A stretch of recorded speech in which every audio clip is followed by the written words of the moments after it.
Avant de plonger dans cette histoire incroyable, pensez à vous abonner à la chaîne et à activer la cloche. Ici, chaque récit a quelque chose à dire, et vous ne voudrez pas en manquer un seul. Ce soir-là, elle pensait rentrer dans une maison paisible, comme tous les autres soirs. Mais dès qu'elle franchit la porte du salon, une vision douloureuse la frappa en plein cœur. Son mari, celui qu'elle avait aimé sans réserve, se tenait là, souriant avec arrogance, main dans la main avec une autre femme. Une maîtresse. Sa maîtresse. Les mots qu'il prononça résonnèrent comme un coup de fouet, « Regarde comme elle est ridicule ». Son ton, moqueur et cruel, lui fit perdre le souffle. La pièce entière semblait tourner autour d'eux, et chaque rire qu'elle entendait la paralysait un peu plus. Elle sentit la chaleur de la honte lui brûler les joues et une boule se former dans sa gorge. Son monde s'effondrait, et elle était seule face à cette trahison. Elle resta figée un instant, incapable de croire ce qu'elle voyait. Puis, la douleur prit le dessus. Sans un mot, elle se détourna, les larmes brûlant ses yeux. Elle ne voulait plus voir la maison, ni les souvenirs, ni l'homme qu'elle avait aimé. Son cœur, pourtant brisé, lui soufflait de fuir. Elle sortit précipitamment, laissant derrière elle son mari et sa maîtresse, laissant derrière elle la vie qu'elle connaissait. Chaque pas sur le trottoir froid était un rappel de sa liberté retrouvée, mais aussi de la colère et de la douleur qui bouillonnaient en elle. Elle savait déjà qu'après cette nuit, rien ne serait plus jamais comme avant. Et quelque part, elle l'ignorait encore, mais son mari, celui qui venait de la briser publiquement, allait commencer à la chercher frénétiquement, incapable de supporter son absence. Ce prologue marque le début d'une histoire où humiliation, colère et vengeance s'entrelacent, et où elle va découvrir sa force intérieure, prête à changer le cours de sa vie pour toujours.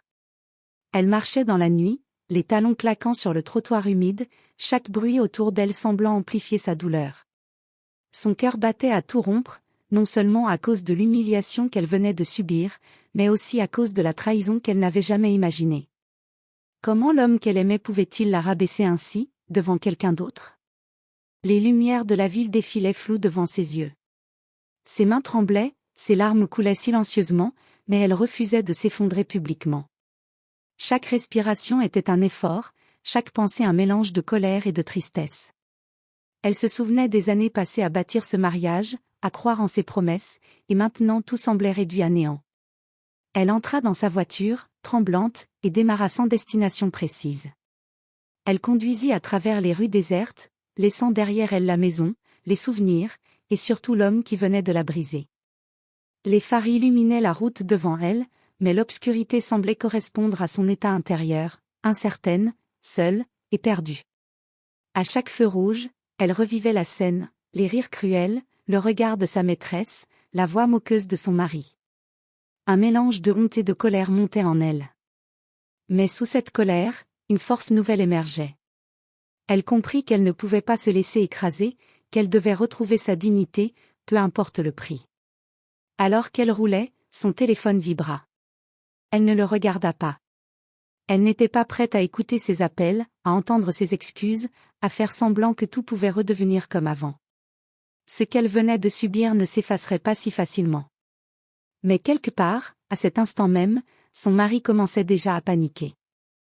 Il ne savait pas encore où elle était, ni à quel point elle pouvait s'éloigner, mais il allait la chercher, frénétiquement, incapable de supporter son absence. Et elle, pour la première fois depuis longtemps, se sentait maîtresse de son destin. Le lendemain matin, elle s'était réfugiée dans un petit café isolé de la ville. Le café était vide, à peine quelques âmes fatiguées attablaient, et c'était exactement ce dont elle avait besoin, silence, anonymat et un moment pour penser. Elle regardait son café brûlant, mais son esprit bouillonnait. Comment avait-il pu la humilier ainsi?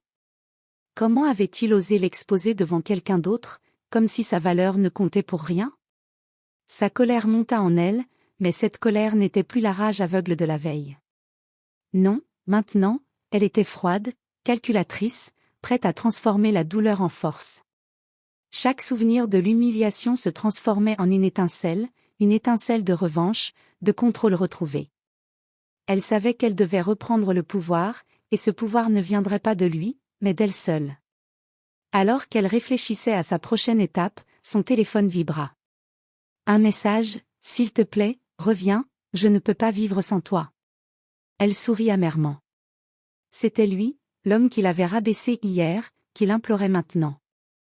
Le contraste entre l'humiliation et la supplication la faisait frissonner. Elle ne savait pas encore si elle voulait répondre. Une partie d'elle voulait se venger, l'autre se demandait si elle pouvait encore ressentir quelque chose pour cet homme. Elle se leva, paya son café et sortit dans la rue froide. La ville semblait silencieuse, mais son cœur était plein de tempêtes. Elle devait réfléchir, planifier. Elle devait décider si elle allait simplement disparaître de sa vie pour toujours, ou si elle allait le confronter, en reprenant sa dignité et son pouvoir. Au fil de la journée, des idées germaient dans son esprit. Si elle voulait que la douleur qu'il lui avait infligée ait un sens, elle devait agir. Et si elle pouvait, en même temps, protéger sa fierté et montrer qu'elle n'était pas une femme qu'on humiliait impunément, alors chaque pas qu'elle ferait à partir de maintenant serait stratégique. Le soir venu, elle se sentit prête. Prête à reprendre sa vie en main, prête à transformer la douleur en force, prête à découvrir que parfois, le véritable pouvoir ne réside pas dans celui qui humilie, mais dans celui qui sait se relever. Elle s'était installée dans un petit appartement qu'elle louait en urgence, un endroit neutre, loin de son mari, de sa maison et de sa vie passée. Chaque objet était choisi pour ne rappeler aucun souvenir, chaque coin de la pièce respirait l'anonymat et la liberté. Mais malgré cette distance physique, elle savait qu'il ne tarderait pas à la retrouver. Et il ne tarda pas. Dès le lendemain, son téléphone se mit à vibrer sans cesse. Des appels inconnus, des messages répétés, des notifications de réseaux sociaux. Il la cherchait frénétiquement. Chaque message était un mélange de panique, de regret et de supplication. « Où es-tu ? Reviens-moi. Je ne peux pas vivre sans toi. » Elle lut chaque mot avec une attention glaciale, son cœur oscillant entre colère et amusement. L'homme qui l'avait humiliée hier s'agenouillait maintenant devant elle, à distance. Elle sourit, un sourire qui n'avait rien de doux. Pour la première fois, elle sentit que le pouvoir était de son côté. Hier encore, elle avait été humiliée, vulnérable. Aujourd'hui, elle était libre, et il était à sa merci, sans le savoir. Chaque message qu'il envoyait ne faisait que renforcer sa position, transformer sa douleur en avantage stratégique. Elle décida de jouer avec lui. Pas par vengeance aveugle, mais pour lui montrer que ses humiliations avaient des conséquences. Elle répondit par des messages courts, mesurés, qui ne révélaient rien de ses plans, mais qui faisaient monter l'angoisse chez lui. Chaque silence était un coup de maître, chaque réponse calculée, chaque absence ressentie comme un manque cruel pour lui. Cette journée marqua un tournant. Elle comprit que sa force ne venait pas de l'ignorer complètement, mais de lui faire réaliser, peu à peu, ce qu'il avait perdu et combien elle valait. Elle savait que les prochains jours seraient déterminants.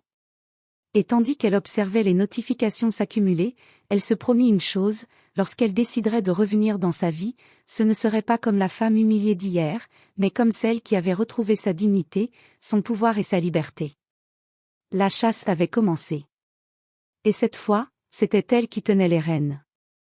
Les jours suivants, elle se transforma. La femme fragile et humiliée n'était plus qu'un souvenir lointain. Elle passa ses journées à réfléchir, à planifier et à observer. Chaque message, chaque appel de son mari était désormais un outil qu'elle utilisait à son avantage. Elle ne répondait jamais immédiatement. Parfois, elle disparaissait des réseaux, parfois elle répondait par des mots courts mais calculés. Chaque geste était étudié pour lui rappeler qu'elle n'était plus celle qu'il pouvait contrôler.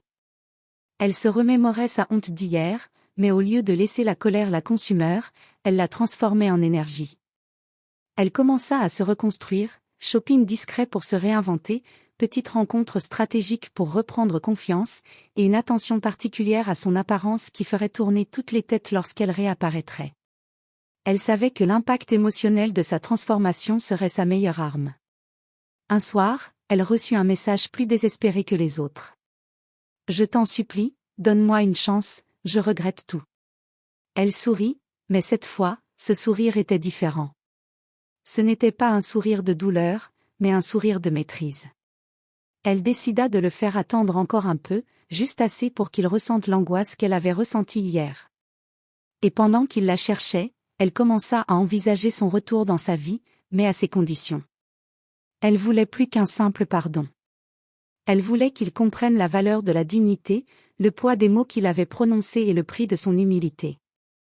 Elle planifiait sa revanche avec précision, sachant que chaque geste, chaque mot, chaque regard lorsqu'il se reverrait aurait un impact irréversible. Elle n'était plus la victime. Elle était celle qui commandait le jeu.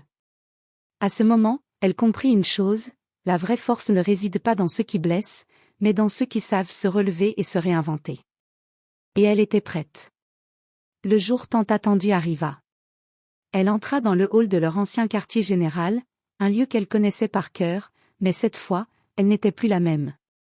Sa démarche était assurée, son regard pénétrant, et chaque mouvement respirait la confiance retrouvée. Les murmures autour d'elle ne l'atteignaient pas.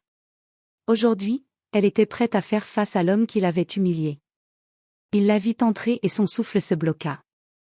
La femme qui l'avait rabaissée, dont il s'était moqué devant une autre, marchait maintenant comme une reine, imposante et sereine. Il s'avança, hésitant, presque effrayé. « Tu es revenu ?» Sa voix tremblait, mélange de surprise et de regret. Elle le fixa un instant, laissant le silence faire le travail. Puis, calmement, elle dit. « Oui, je suis revenue. Mais pas pour toi, pour moi. » Chaque mot résonna comme un coup de tonnerre dans le hall. Il tenta de s'excuser, de supplier, mais elle n'était plus disponible pour ses manipulations. Elle reprit le contrôle de la conversation, de la situation et de son destin. Elle lui montra qu'elle n'était plus une victime. Elle avait retrouvé sa force, son pouvoir et sa dignité.